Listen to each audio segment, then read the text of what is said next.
Mac Power Users, episode 582, Radio and Podcast and Books, Oh My, with Shelly Brisbin.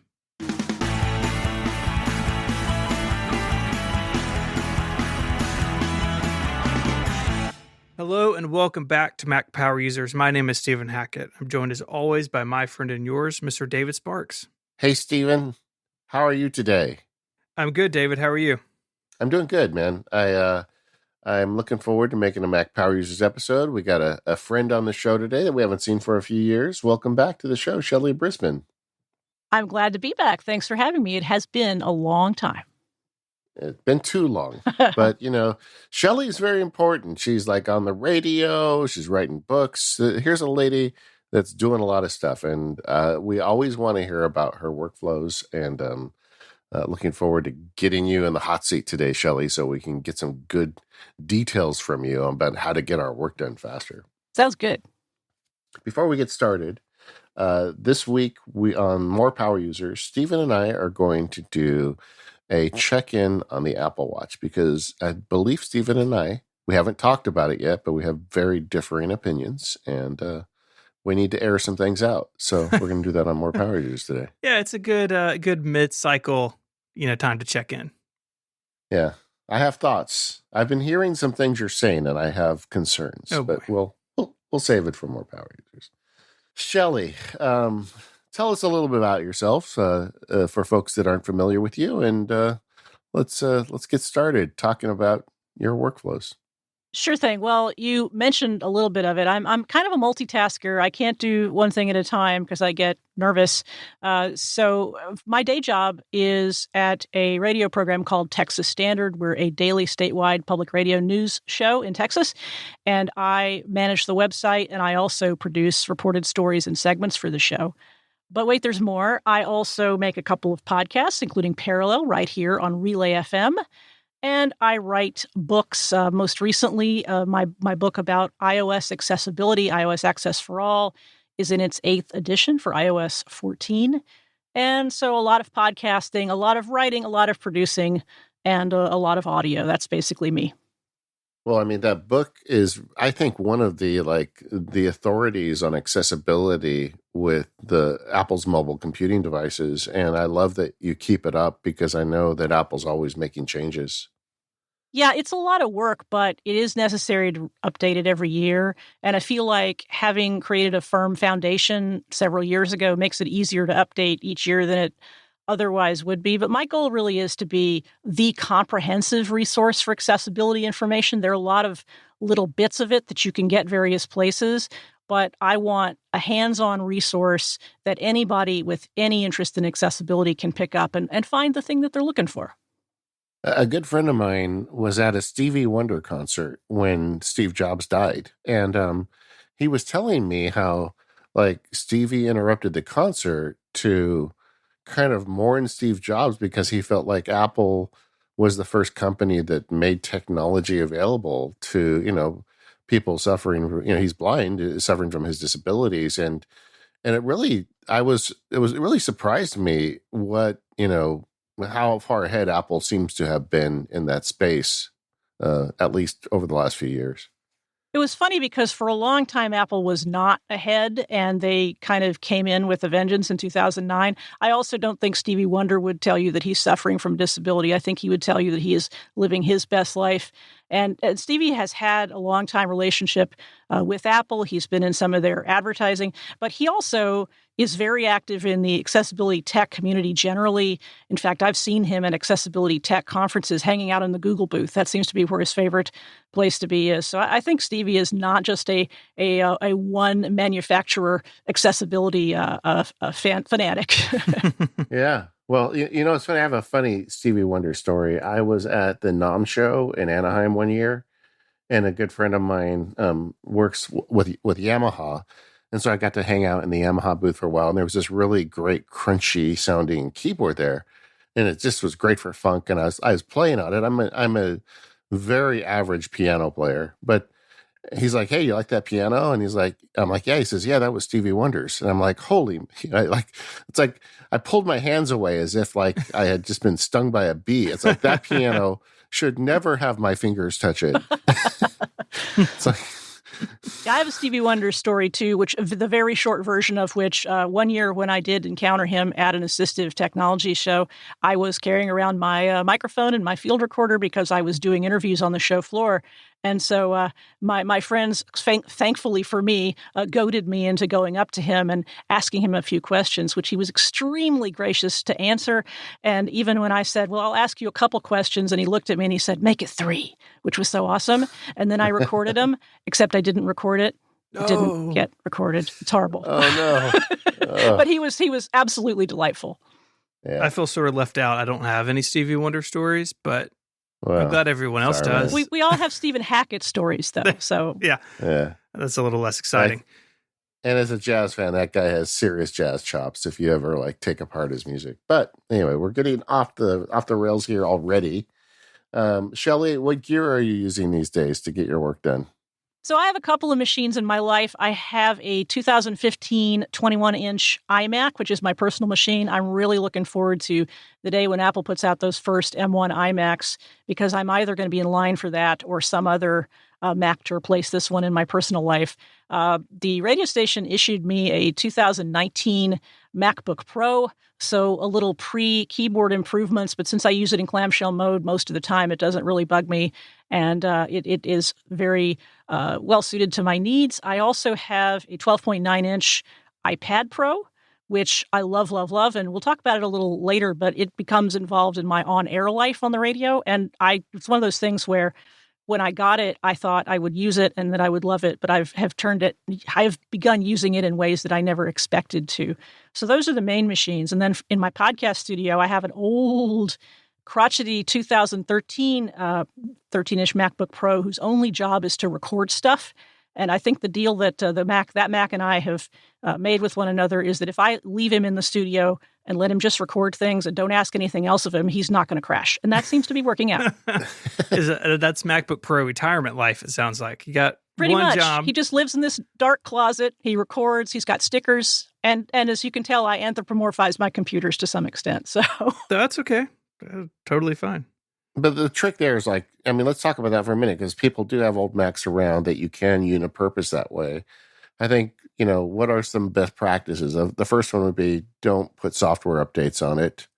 Are you continuing to give it like the operating system updates, or are you just kind of leaving it as is? I'm leaving it as is, and I update apps, things I use, obviously audio stuff, Audio Hijack and Amadeus, which I use on that Mac, and anything that is directly related to recording, I keep updated. The hard part is to remember to do those updates not right before you come in here to record a podcast when the computer wants to do them. But I don't give it any unnecessary updates. I'm long past the point of buying accessories for it. It served me well before it became the old computer, but now, as you say, it's in happy Mac semi-retirement. Well, does the job, right? You mentioned earlier that you want to get an M1 iMac. I have a concern. I haven't talked to you about this yet, Stephen, but it's increasingly looking like the first iMacs coming out are going to be the smaller ones, and they're not going to release both the small one and the big one at the same time. I feel like we're heading towards a nerd crisis in the Apple community when Apple says, here's the new iMac. You can buy the small one. We'll get to the bigger one sometime later, but we're not going to tell you when. And everybody's going to lose their minds over whether they wait or buy. Well, as a fan of the small iMac, I'm happy because we usually get left out in the cold. And remember that the last time iMacs were updated, the small ones got a very minuscule update that didn't make it worth buying them. And I use a small iMac for a very specific reason, because I get lost in too big a screen.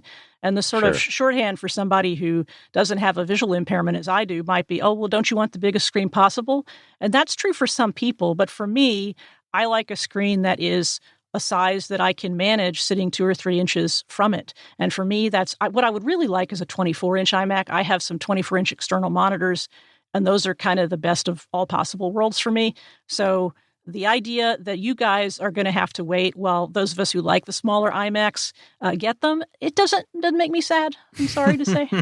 It's kind of delightful for you, isn't it? it? Yeah, it is, actually. It's your turn. It's totally my turn. Well, also, it's an excuse to buy right away. It's like, I have to test it. I have to take one for the team. Yeah.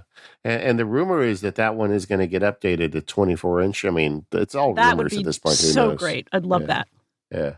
One thing that has really bothered people about the iMac for a long time is that the small one tends to be less well optioned. Maybe it's changed over the years, but at some point you could get a bigger SSD in the big one, or now currently if you go and buy a 21-inch iMac, which I don't think anyone should do at this point, the processors are a couple of generations old. How have you found the performance of that machine? Surprisingly good. I have been waiting for some time for there to be a deal-killing reason that just makes me have to go and get a new one. And even though I run Adobe Audition and do multi-track on it, and I compare it to my MacBook Pro, which is considerably newer, it's actually worked better for me than I would have expected. I'm not doing a lot of effects in the audio processing I'm doing some EQ and stuff like that, but I'm not trying to render a whole bunch of tracks with, noise reduction and stuff like that, Right. which I understand can really kill the processor. Would I like a faster one? Of course I would. And I think the expandability is kind of the issue, because I bought the mid-level late 2015 iMac, and you actually couldn't change out the drive in that one. In fact, I opened it up thinking, oh, well, I can replace it with an SSD, and you cannot. There is no option for that. And that was very unfortunate news, especially since I went to all the trouble of opening it up, and I did not read quite carefully enough. So that would be my guidance for people who want to upgrade a machine like that requires a little bit of work to upgrade. Be absolutely sure that you know what you're going to find inside. Well, I heard that the new one is going to have a literal automobile hood on the back with a hinge, and you just open it up. And that works for me. Yeah, no, actually, they're not going to do that. It doesn't seem right to me. Probably not. It's not going to be like the Mac Pro where you just open the door and get in there and hot swap things. Yeah, I feel like those days are over, and this new one is going to be even less upgradable than that one you're complaining about. I would be unsurprised, but I'm going to hold on to those suction cups I have. Something that's been on my mind is Moore's Law. What is that? Every 18 months, it was supposed to be the processors doubled in speed. And it was true back in the early days of computing, but that's just no longer true. When you think about a 5-year-old computer, a 5-year-old Mac, it's probably perfectly capable of running most of your modern software without a problem. And I think that is going to be even more pronounced with the Apple Silicon Macs. When you look at, take an iPad, if you take a 5-year-old iPad, what is there that you can't do on it that there's probably not very much that you're frozen out of with an older processor. And can we declare Moore's Law dead at this point? I feel like computer processors are relevant for a much longer time than they used to be. It's kind of like Moore's Law has a wall, because up until you can't do something, you can do it. And so the iPad that I replaced that my mother had last year was an iPad that could not be updated to iOS 14. But the new one she has will probably be good for 4 or 5 years. So it's really like use it until you absolutely cannot anymore. And you will find out with incontrovertible evidence that it's time for that computer to go away. You can't just sort of fudge it and go, well, I can use it for another year or so. Right. And I think that means when you're buying a machine like an iMac, if it means getting it now or letting your budget have a little more room, doing things like memory and storage space are even more important, because these machines last so long. You don't want to get in a situation where it still meets your needs performance-wise, but you're just out of disk space all the time, or you have a bunch of externals hanging off the back of it. I think it's critical to really make sure that you are not only speccing for what you need today, but what you think you'll need, 3, 4, 5, 6 years down the road. Yeah, when I think of all the email I get from listeners, the problem is very rarely it's not fast enough anymore. The problem is almost always I'm tired of not having enough space on my SSD. Hence my attempt to upgrade my old iMac, and hence my purchase of external solutions. But yeah, a bigger one would be on the top of my list of feature requirements for a new machine. Yeah, when we were at MacStock last year, I watched Steven crack open somebody's iMac and replace a drive, and it was harrowing. I was thinking, Man, I hope Steven gets his computer to work when it all goes back together. Would have been I was thinking the embarrassing same if thing, it too. hadn't. And it was like on a lunch table. It was not. It was the opposite of a clean room. You know, it was like doing surgery in the field. I mean, it was crazy. Yeah, I've seen a couple episodes of MASH. I know how it works. Yeah. Well, I've got a story about that because years and years ago, when I was doing sort of freelance desktop publishing and system admin stuff and helping people with their computers, I got an SE30 to add memory to. Not a particularly challenging computer in this day and age by any stretch of the imagination to open up. If you got a Torx wrench, you just get in there and you add the memory. But I'm also visually impaired, and I'm about 2 inches from everything that I look at or work on. And so I opened up this SE30, and the person who I was helping just was casually making conversation or thought they were being casual and saying, "So, have you done this before?" And I had, and it worked fine. Those were the old ones with. Now, I forget? Were those the ones that had those big capacitors in them, or are they? I don't know. It's been so long. Stephen would remember that better than I'm sure. There's been That's probably before Steven's time. I mean, you never worked on an SE30, did you, Steven? No, but I mean, I've been in compact Macs, but you know, every generation of Mac has heartache in the hardware somewhere. Yeah, it's inevitable. Shelly, you mentioned that you've got the big iPad and you've got the laptop. Where do you draw the lines between those two? That's a really good question. For the day job particularly, I work almost exclusively on the Mac because the tools are better for what I do, especially because I'm doing a lot of writing, a lot of editing, a lot of moving text around, and I just have more keyboard shortcuts and things I can do in that regard. When I'm doing on-air work for the radio, I tend to use the iPad because it's something I can read off of. I mean, if I had to shorthand it, I would say, generally speaking, I write and edit and create on the Mac, and then I read and consume on the iPad, which is not an unusual way of dividing things. When I'm working on my book, and especially when I've been working on the book in non-COVID times, I would often take the iPad to coffee shops or other places and work remotely. And I have keyboard cases and things like that. And I love to work that way. But I always know that when I get home, I'm going to end up finalizing whatever it is that I do on the Mac. And a lot of it is just my own comfort level and feeling good about that platform. And it's so familiar, and I'm so concerned about just being super efficient. So not really a knock on the iPad, just feeling like the Mac is better suited to what I'm trying to do. But I'm happy to write on the iPad when the occasion presents itself. This episode of the Mac Power Users is brought to you by TextExpander from Smile. Go to textexpander.com/podcast and get 20% off when you let them know you heard about it on the Mac Power Users. With TextExpander, you can keep your text consistent and accurate. In our fast-paced world, things change constantly, and errors in messaging often have significant consequences. TextExpander lets you make new approved messaging available to every team member instantly with just a few keystrokes, ensuring your team remains consistent, current, and accurate. Get your messages right every time. Expand content that corrects your spelling and keeps your language consistent with just a few keystrokes. Your team members will consistently know the right messages for the right person at the right time without relying on memory or copy and paste. I pay for a team account for TextExpander for myself and my virtual assistant. And often we get emails from people with questions about purchases of field guides, and we've got these codes we need to track and a bunch of stuff that changes routinely. And both my assistant and I have the ability to go into those snippets and make those changes whenever they occur. And the beauty of it is the other person just gets the benefit of that work. Then when we send an email out to a customer, if we use a TextExpander with a code included, it's automatically updated. Nobody has to check to make sure we have the right one. It just happens. And I've come to really appreciate the ability of the messaging consistency we can have between us.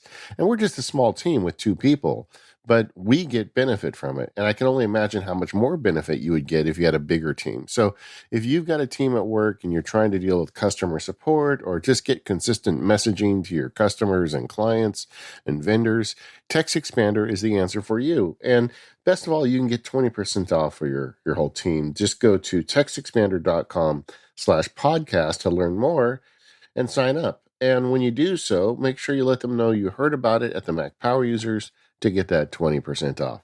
Thank you, Text Expander, for all of your support of the Mac Power Users. So we mentioned this earlier, Shelly, but you work a Texas Standard radio show, which is it's like the grown-up version of podcasting in my mind, right? Like real equipment. You're not just in a spare bedroom of your house. But I'd love to hear. Not until recently. Well, yeah. 2020 changes that a little right, bit, maybe. Exactly. But I'd love to hear a little bit about what you're doing there, and maybe we start with your on-air work. Sure. Well, Texas Standard has a number of segments each day, which fall into a couple or three basic categories. One is a Q&A segment where we interview guests about a topic. Our host does the interviewing. The second would be a reported story where I go out in the field and I talk to people, and then I come back and I edit tape together. And the third is a segment that we call the social media segment. My job is not typically to do that segment, but I'm a backup for that editor. And what he does is he, based on the stories that are coming up on the Standard that day, will go out onto social media, on Texas Standard social media feeds, and find out what people are talking about and report that back on air. So that's the live component of what I do. That's the high wire part where when I'm doing social media backup. So that part is the least frequent. The thing that I do most often on the air is book segments. And we have a bunch of tools by which we book those segments and then write scripts and then send them off to the host and then get the audio edited and ready for production. All right, so let's break that down and talk about some apps that you're using and how you're putting this together with the technology on the back end. So the show runs on a tool called Rundown Creator. It is a web-based tool that basically literally creates a clock and a rundown for the show. And the way I interact with that is that when I have a script for a segment that I've booked, and by script I mean a lead and questions for the host and links for the host to do research before he goes on the air with that person, then I put that in Rundown Creator, and that's just text. And what I tend to do is generate that in Drafts or BB Edit or something like that. And it's kind of interchangeable for me, but for some reason I found that I like working in BB Edit, even though it's for this particular task, it's overkill, but I have it anyway. So I will just make a text document and paste that into Rundown Creator, and then it moves forward. Once the interview has been conducted, and it's now conducted with the host in the studio, communicating with the guest over FaceTime audio or Skype. And here's a little radio inside thing for you. You hear a lot on radio shows people talk about Skype. Well, we prefer FaceTime audio if at all possible. So without intending to, we have this delightful Apple bias, because the first question that we ask you if you're going to be a guest on the show is, do you have an iPhone? Because if you do, we're like all over it and we want to do FaceTime audio because we find that's the best quality. So, all right, let me just interrupt there for a second. How did you get to that point? Well, that was our technical editor, our technical director, having, gone through all the various ways that people can communicate with us via phone, via Skype, via FaceTime audio, just determined that by and large, FaceTime audio gives you the best quality. Also, it's the easiest for a guest. If a guest already has an iPhone, they don't even have to understand how it works. All we do is we call them via FaceTime audio. They pick up, and all of a sudden they sound better than they've ever sounded. We have them hold the phone to their ears. They're not using earpods or AirPods if we can possibly help it. So that tends to sound better. Skype is sometimes close to that, but FaceTime audio is almost always the best option we have. I would love to interview like one of the Apple audio engineers, because I think that's a feature of the iPhone a lot of people miss, is how good it is at audio. And I understand that, we right now are talking into fancy microphones and we have all sorts of gear we're using to make the show. But like my daughter, who was very active with like high school video production, and now she's teaching it, they use iPhones all the time as remote mics. Like they'll just have an iPhone behind a desk or something because they don't have the money to have a fancy studio. And the same thing that I hear with people using FaceTime audio, how good it is. And I don't know what all's going into that, but I think that's a part of the iPhone that does not really get enough credit. Well, NPR all the way down to the local stations and anybody who's accepting audio submissions from the people out in the world, the Vox Pop, has been suggesting for a long time that you just use the voice memo app on your phone. They used to say specifically the voice memo app on your iPhone, and now they've broadened it out because they can't just say iPhone people can be on the show. Yeah. But we have a segment called Vaccine Tracker that we're doing right now, where one of our editors takes submissions from listeners, and she says to them, record yourself in voice memo and then send it to this email address. And we've put a number of those on the air. And we have some presets in Adobe Audition so that we can clean up the audio a little bit, because the other thing about digital audio is it's always going to have the same negative characteristics. If there are any, you're going to be able to EQ a lot of the phone tape noise out of it, even better than you are with like plain old telephone tape. And so you start out ahead of the game because you apply those effects and settings, and you're halfway to having decent sounding audio. I mean, it is so much better than the regular phone. I mean, I can't get over it. Like, I use it for phone calls with clients all the time, and it just sounds better. I don't know. I'm sure there's a lot of things going on there, and it's not just the iPhone microphone, but it is crazy. Yep. I want to go back also real quick about BB Edit, because you just went past that really fast. But what you have admitted is that you are what I would call an alpha nerd, right? Because people, there's different levels for writing. Like, some people write in Microsoft Word, which is perfectly fine. Then, like, the next level up on Goldilocks here is like drafts, where you can add scripts and you can do a lot of stuff, but nothing really rises to the level of BB Edit. John Siracusa writes his stuff there. There's like a whole bunch of people who are super nerdy who write not programs, but text in BB Edit. And every time I catch one of you on the show, my question is, what are you doing with BB Edit with that text? I mean, because there's so much power in that app. What are the features in BB Edit that you're taking advantage of? Well, the main thing I do with BB Edit that it sort of earns its keep on is when I'm working on my books, which I think we'll get to a little bit later. I write in XHTML for reasons that I can go into, but I'm actually using the code elements of BB Edit. And more importantly, I'm fixing my syntax errors. So the fact that I use it for radio scripts or the text versions of radio scripts, there's two reasons to do that. Because whatever else you write in, if you write in Pages or Word or something like that, and you paste somewhere, there's a risk that bad artifacts are going to come along with you. And unless you're trying to actually code in links, which I'm not in the case of scripts, it's just easier to write in a text-based tool. And the only reason I don't always use drafts is because I discovered BB Edit before drafts. And so I have like specific things for which I use drafts. And BB Edit also, which is really important to me, lets me say, this is how I want text to always look. I want it to be this size and I want it to be in this font. I guess other apps do too. I mean, you can change it, but when I open BB Edit, I always know what I'm going to get. The window is the same size. It's in the same place. The text looks the same. So that's like the simple version. And then I have like more complex. But I know that I'm not using more than 5% of what BB Edit can do. And so every once in a while, I think to myself, I should learn more about what this dang thing can do because it's amazing. I think a lot of people feel that way about BB Edit. Yeah, like I'll throw big piles of text in there to apply regular expressions, but I don't really use it as like a line editor as much. But no, I get it. And there's a lot of people who do it, but I'm super curious about that because there's part of me that thinks I should be writing in BB Edit because of all those tools, and I'm good enough with what I have right now. And I like its find and replace. I like that you can find and replace across multiple files. That's really fun too. Yeah, it's crazy what they can do in that app. Yeah. Now I use things like Pages and Word for radio scripts as opposed to something I'm going to put in Rundown Creator, a radio script that I'm actually going to read, where I'm going to tape it and then have it, a narrated segment.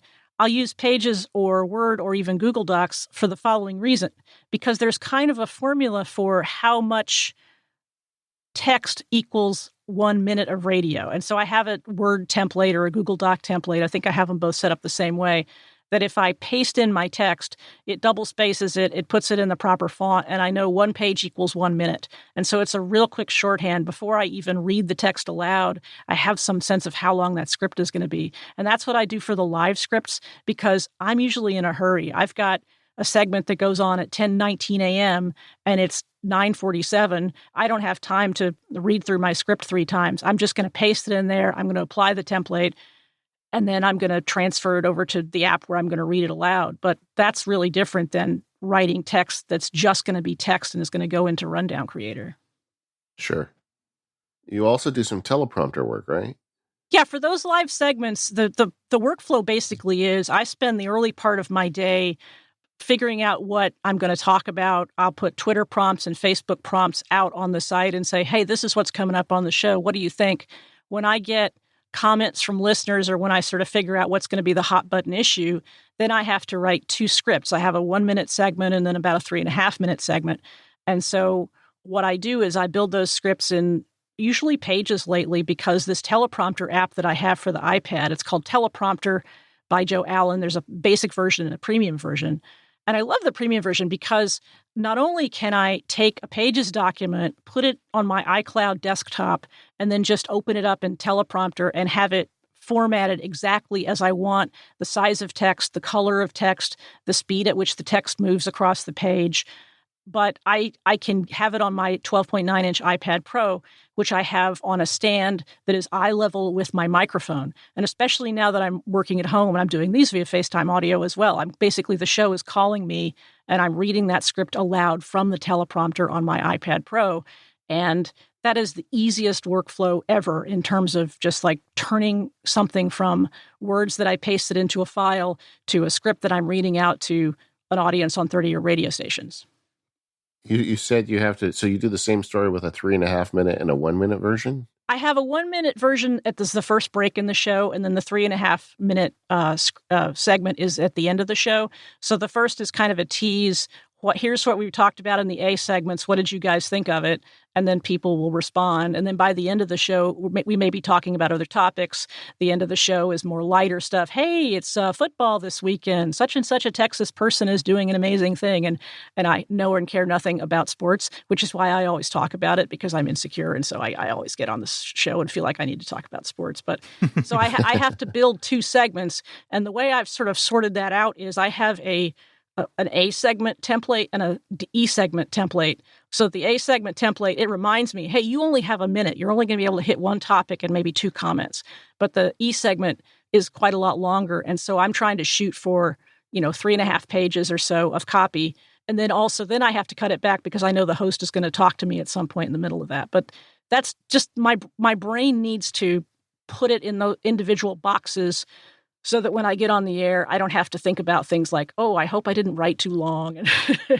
Yeah, I was just thinking, like, if you got a 3.5 minutes, but you got to get to 1 minute, I was just thinking, oh boy, that's actually hard. Well, what they do, and that's the other thing, like sometimes it can change based on what else is on the show, and they give me as much warning as they can. So I'll look and run down, and it'll tell me, social media segment, Shelly has 3 minutes and 15 seconds, and then I'll get a note in Slack that says, oh, you have 3:40, or oh, you have 2:25.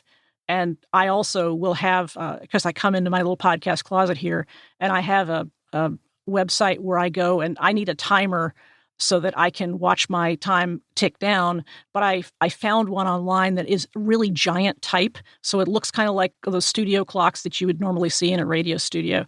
And I feel like I'm so much better set up here at home to do that than I was in the studio, because they got me this great iPad stand for the studio, but I don't have the clock that I have here at home. And so I kind of want to put it in my contract that I should only have to do live segments from my comfortable podcast closet here at home. I think Stephen and I should have a matching set of those clocks. So, like, if I start rambling about Disneyland, or Stephen gets into the merits of a Macintosh made in 1991 by a third-party developer, one of us can push a button and just says on the wall, "You have 30 seconds." Time's up. Yeah.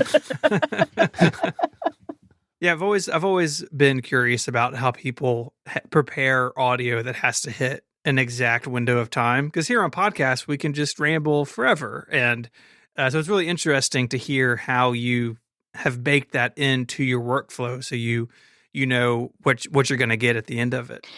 It's a super hard skill to master for somebody who podcasts all the time. And, we call it hitting the post. And the closest experience to doing that, I guess, is on a show like Clockwise, where you're trying to speak in quick little bites. But there's no room for error. There's no editing after the fact. I mean, when the show is over and when I hear the music I need to be quiet so I can let David close out the show, who's our host. And it's a challenging skill, and frankly, one that I feel like I have to practice. It's not so much that I even want to be on air all the time, although it's fun to do that. But I have said to the other folks, you have to give me more segments because I need to practice this skill. It's hard, and it's really paid off in the end. And how do you jump between podcasting, which you do regularly, and this time-sensitive radio? I think that would even be more confusing. You literally do it at different times of the day. I mean, that's the way my brain works. Is there's work time and there's podcast time, and the people I work for, especially since we're all at home, are not sticklers for that. I don't punch any sort of time clock. I mean, I have time-sensitive deadlines, and we know when the show is every day. But my brain likes it best if there are certain hours of the day that belong to the radio, and then I'm done with that. And then I can come and talk to lovely folks like yourselves or do my own podcasts, and sort of taking the time between the radio bit and the podcast bit to reset my brain. It just helps me. It helps me do both jobs better. Now, you said that you additionally routinely do news stories where you go out in the field and, I guess, interview people. What's the tech and workflow for that? I have a Zoom 8.6 field recorder and a Rode NTG shotgun microphone. And so I just go out and put that microphone in folks' faces and ask them questions. And the nice thing about that is it's not important that my audio be heard, because I'm going to take what they tell me and I'm going to edit it into a segment that I'm going to narrate. And once I figured that out, because whenever I've done interviews like at trade shows or for my own podcasts, I've always concerned about both sides' audio being really good, and especially my own. I'm the host. I want to sound good. But if you're doing a field recording, your only focus needs to be on how the guest sounds. And obviously, for sort of reference, you want to be able to hear yourself. What question did I ask? But if your questions are good enough, that doesn't even matter. So I go out and I interview folks, and then I take my tape back, and then I have to transcribe it. I'll usually use there's a tool called Trint that we at the station have a license to. So I will just immediately transcribe all that tape, find the quotes or the sound bites that I want, and then edit them together. We use Adobe Audition for our multi-track editing. You could use anything. You could use Logic Pro. You could use any number of tools, and Adobe Audition is just what we've standardized at the station. But I pull that tape together and I put it into segments. I'll put my narration on, which I'll record here. Then I will add music where it's appropriate, or our fabulous director Leah Scarpelli, who is the queen of all things musical, will suggest and score the thing for me. So that's exciting when I take a segment that is done and it's to time and it sounds real good and the script has been edited, and then I give it to Leah and she makes it sound even better by putting music underneath it. And I would imagine that's a whole different skill to really edit that tape into a coherent interview and then do your voiceovers. I would also assume you're probably really good at Adobe Audition by now in terms of moving things and keyboard shortcuts and all that. I'm better than I used to be by far. And because my preferred audio editor is a tool called Amadeus Pro by Harrorsoft. And though that tool can do multi-track, I only use it for single track. So if I have to edit something that's just my voice, or if I have to edit one of these Q&A segments that we're going to put on the show, I'll use that tool because it's so much simpler and I'm really good at it and I'm really fast.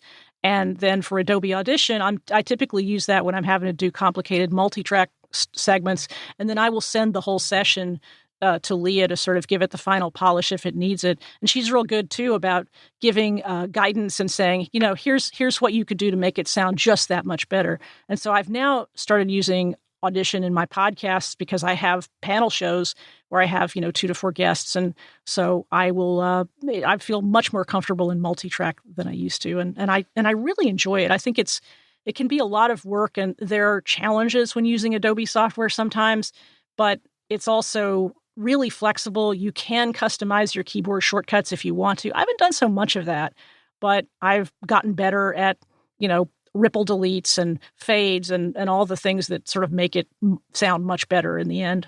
I did not realize Amadeus Pro was still around. That app has been around a long time. It's great. It's because its interface is so simple. I mean, it has effects. If you wanted to actually do post-processing on your audio, you could. It uses Apple A units and Apple units and VSTs. But my preference is to just do all the sort of basic stuff. I think you guys might have talked about Fission, which is also a great tool, but I feel like that's analogous to the way I use Amadeus Pro. And Amadeus Pro also doesn't seem to be much of a memory hog. It just seems to be happy and content to take my WAV file and do what I need to do with it. And I use it for all of my own editing of my podcasts, of my own segments, of my own voice stuff. And then I'll pop it into something else if I need to. Yeah, and it's not too expensive. It's on the Mac App Store. It's good to know this app is still around. I lost at some point. I lost track of Amadeus. Don't know how that happened. This episode of Mac Power Users is brought to you by DevonThink, the flagship product from Devon Technologies. You can get 10% off DevonThink 3 or upgrade to it now by going to devontechnologies.com/MPU. DevonThink is the most professional document and information management application for the Mac. It's the one place for storing all your documents, snippets, bookmarks, and then working with them. DevonThink's integrated AI assists you with filing and searching, while the extensive search language and advanced Boolean operators make it easy to find what you're looking for. DevonThink features a flexible syncing system that supports many cloud services, or lets you synchronize over your local network with everything securely encrypted. This gives you the choice for however syncing works best for you. It has smart rules and flexible reminders that let you automate all parts of your workflow and delegate the boring repeating tasks. Let DevonThink automatically organize your data and rules you define. DevonThink's AppleScript dictionary is one of the largest on the Mac. There's no part of DevonThink that cannot be automated. You can extend the functionality with your own commands by adding them to the built-in scripts menu. And templates can have scripts inside of them, and you can set up new documents with data from placeholders or inserted by your own AppleScript code. And of course, there's so much more, from a new iOS companion app to email archiving, scanning, even an embed web server for you to share your data securely with your team. DevonThink is the tool I use to hold all of my tech history resources. Scans of magazines, PDFs, JPEGs, all sorts of stuff are all in DevonThink. I can quickly search and find exactly what I'm looking for, the needle in the haystack. So you can get 10% off DevonThink 3 or upgrade to it now by going to devontechnologies.com/MPU. That's devontechnologies.com/MPU for 10% off. Our thanks to Devon Technologies for their support of the show. In addition to all your reporting work, you also were mentioned that you help with the website. What are your tools for that? So I run the website for Texas Standard. What we do is we produce a web post for each segment of the show. It's myself and another team member, and then we get people to write segments for us. If they've produced a segment, we'll often ask them to write the segment, the post for it. So I have to manage all of that stuff, and we do that in Trello. And so each post is represented by a card in Trello. Trello will let you tag posts, will let you tag cards so that, for example, we have one that says still needs audio, still needs art, because each post has to have an image. You can attach files, you can attach text comments, you can just attach anything you want to. You can attach sound, you can attach team members' names so that when I make the assignments for the web in the morning, I will put a team member's name, I'll put tags that say it still needs art, I'll put another tag that say that it needs to be cross-post to our host station, KUT. And then those cards move all the way from today's task, where they start, all the way to published, and then finally to the archive at the end of the day. And so Trello is kind of my dashboard for seeing where all the pieces are for the web page for that day. Sure, the Kanban view. I just recently did a deep dive on all the online Trello Kanban type apps, and I think Trello is really the winner. I mean, a lot of them seem like they're overpriced and overfeatured, like they put a bunch of bells and whistles that rarely would you need. Where Trello is just simple, it has what you need, and anybody can start using it. I think that's a great solution. Yeah. It's actually something we're looking to perhaps move beyond, because there's some desire in the organization for several teams to share access to information. And we've been looking at this tool called Asana, which I know very little about. I think it's more involved than Trello, but I think some of the teams need different things than I do. And a challenge we have with Trello is that those of us who use it a lot. And those of the team who don't use it, or who are not sort of focused on opening up Trello in the morning because they're busy producing radio segments, they sort of haven't bought in. So we're trying to find a tool that meets all of those needs. And we're still working on it. But Trello has been, as long as I've been there, has been the main tool that we've used for this purpose. One of them that has a few more features, but it is more expensive, is one called Monday. But honestly, for my team stuff, I think Trello is probably the right answer. But there are other options out there. In fact, I built one in OmniGraph also. I've got a lot of people mad at me about that, Stephen. That's okay. You gotta keep it in place. Okay, can I just say it's just for me? I can manage it. I don't need it to be online. I don't need to share it with the world. It's okay, You're your guys. own team, David. You don't need to write me. Okay. Shelly, what's some of the technology at play with the website itself and how you interact with it? So our website is based on WordPress. It's highly customizable. And I mentioned that because if you're tempted to say, well, here's a trick you can do to make things easier in WordPress, let me assure you that it probably doesn't work because of the customization of our site.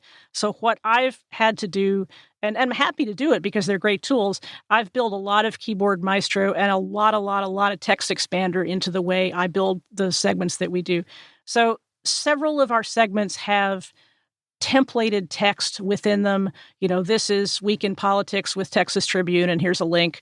Or if you liked what you're reading, please donate to KUT.org and Texas Standard. And all of that stuff is templated. And so I have text expander snippets that will pop those into the proper places for each post. Because the first thing I do in the morning is I build all the posts with all the templated material. I put in the categories, I put in the dates, all that stuff, which is what I do when I'm waking myself up as I build my website shell posts, basically.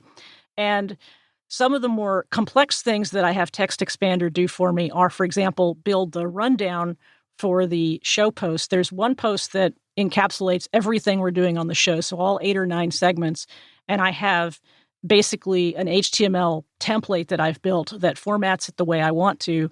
And so I drop that in with Text Expander snippets that first add the correct date, and then they give me a blank where I can fill in any other custom information I need for the date. But then they drop in all of this HTML.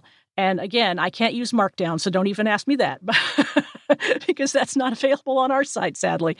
But because of Text Expander, it's all the same. I can just do it in HTML, or I could convert it. I've started out doing this in drafts in Markdown and then converting it to HTML there and then dropping it into the web post. And then I was like, I can just do it all as HTML and Text Expander and edit it there. So that's what I did. Simplify. Do they have any idea how much automation you're doing, Shelly? Well, it's funny because I made them buy me these tools. And Text Expander gives you this nice monthly email that tells you how much time you've saved and how many snippets you've used. And I have sent that to my managers a couple times, just so you know, you made it a good investment. So I felt like I've quantified myself in that way. I feel like they still don't really understand how much you've automated. No, I'm sure because I tell them I've done this amazing new thing, and they're like, okay, well, that's really great. What time will it be ready? They just want results, but that's cool. Before you're ready for it, that's when it'll be ready. Now, you had said you do this both Text Expander and Keyboard Maestro. Where do you draw the line? That's a really good question, because when I got them both at the same time, and what I thought I would be doing with Keyboard Maestro was a lot of multiple clipboard management. And then I figured out, well, no, I can just do these things in Text Expander and use fill-in fields. And I hardly ever use the multiple clipboards anymore. So what I use Keyboard Maestro for is opening a selection of apps. I open individual apps all the time that way. Control 1 for me is these are all the apps I need in the morning: Slack, Trello, Firefox, which is my current main browser for the site, the VPN client that I use to connect to the server, Mail, all the tools that I need pop open at once. The windows are in the right places. So primarily it's about opening stuff and setups. Using setups. Whereas Text Expander is all about either just dropping blocks of text or taking blocks of text and manipulating them. Like one of my Text Expander things will create this compound URL that I need because we stream our show as well as making it available as a podcast. And so if we add the stream URL to the show URL, then it magically puts the little ad in the front of it. And so I have this snippet that just adds today's date, and away we go. And so that's the kind of thing I do with Text Expander. Yeah, automation is so great. And especially when you're working in a company and they rarely understand it, but it's like, it sounds to me like you're almost doing two full-time jobs, and I'm sure this automation stuff probably is one of the reasons you're able to carry so much water. Well, it's really true. I mean, and to be honest, I started as primarily the website builder, and they knew that I wanted to do radio stuff, but I felt like before I could say, all right, here are my pitches, that I needed to be super efficient and fast at what I do. And also, I was just concerned about accuracy because I knew that my tendency is to try and do things really quickly. And if you do that, sometimes you make mistakes. And so what I find Text Expander especially helpful for is preventing dumb mistakes. Like I never make a mistake in the name of somebody who's writing a post because those are snippets. All of the little boilerplate text that we have is always correct. So that just gives me more time to do things in general. But specifically, it gives me more time to, once my day is done, switch over from production mode to let's make some radio mode, which is a creative task, whereas usually doing the website is very production focused. Yeah, that makes a lot of sense. What's the flow like to get scripts from people onto the website? You mentioned earlier that people working in Word or Pages, or I assume there's probably some Google Docs in there somewhere. How do you bring things from that into WordPress? Well, that's the challenge, is because everybody is comfortable with the tools that they use. Mostly it's Word and Google Docs, more Google Docs than anything else. But what people will typically do is either put a Word doc on Trello, attach it physically, or if it's a Google Doc, they'll put the link on Trello, or sometimes they'll just Slack it to me because people can't necessarily follow instructions. But then I put it on Trello so that I can always keep track of it. So I will take that, I will edit it, because one of my jobs, if you write a script for me, I'll edit it. If I'm writing a segment, which I write a couple segments a day, and then I will drop them into WordPress so that my colleague can edit them, but nobody else is using the WordPress. It's primarily myself and the other web editor. And so once I've edited them for content, made sure all the links work and that sort of thing, then I'll drop it into WordPress. Often, though, if I'm in Google Docs, I'll use a converter that sort of cleans up the HTML, because Google Docs will generate some ugly HTML, as will a lot of other CMSs. So I run it through a converter so that when I get it into the WordPress, all I have are nice little paragraphs with links. There's not much formatting, and it makes it much cleaner and much nicer, especially if I have to go back and edit. And we do things like we include embeds of Twitter and Instagram posts and things when they're relevant. And so the worst thing in the world is when you have extraneous HTML that kind of breaks the way those things format out. So I try to clean those up as much as I possibly can. And it is amazing in 2021 how much bad HTML is being generated by web, air quote, web tools. I feel like at this point, the program should be doing a better job. But anytime the robot makes the HTML code, I find that it's just full of nonsense that it doesn't need. It's awful because WordPress will let you. I'm using the old classic WordPress editor rather than the block editor now, but you can go from visual mode to text mode. And when I go to text mode, I'm usually horrified by the HTML I find there. But the reason I'm in text mode is because something doesn't look right and I can't figure out why. And then I realize that all this bogus HTML has been added to my life, and so I have to fix it. And then do you manage graphics as well for the posts? Yeah, each post has to have at least one image. So I spent a lot of time acquiring those images. We have a wonderful multimedia team that takes photos for us, but we also acquire from other copyright acceptable sources, either their public domain or their government or that sort of thing. So since we get images from a lot of different places, and sometimes the producers will bring images that a guest has provided, and I have to make sure all those images will, number one, are they good enough quality for us? Number two, are they high enough resolution? Because sometimes you'll get terrible scans that are like 300 by 300 or something awful, and you can't use them. I can't fix that, but I can crop images to the size that I need them. I need wide images, 800 by 600 at the very least, and then I need to make sure that, as I say, they're wide rather than square. So when I get images in, I drop them into the folder where I'm going to evaluate them, and then I figure out what needs to happen to them. Sometimes I need to convert them all to JPEG. If they're not So I use Graphic Converter, another delightful Mac tool of long standing, to do batch converts and batch sizing of images to make sure that they're just the way I want them. I could probably use I could use Preview, I suppose, but Graphic Converter has nice batch features. And in fact, for my book, I use Graphic Converter to do like whole batches of them at once. And because they're all like iPhone screenshots, so they have the same aspect ratio and the same quality. But I've just found that old tool to be extremely useful. Honestly, when I saw in the outline that you had put both Amadeus and Graphic Converter in, it just warmed the cockles of my heart, man. It was so good seeing some of these apps. Because you're right, some of these old tools, they're still around.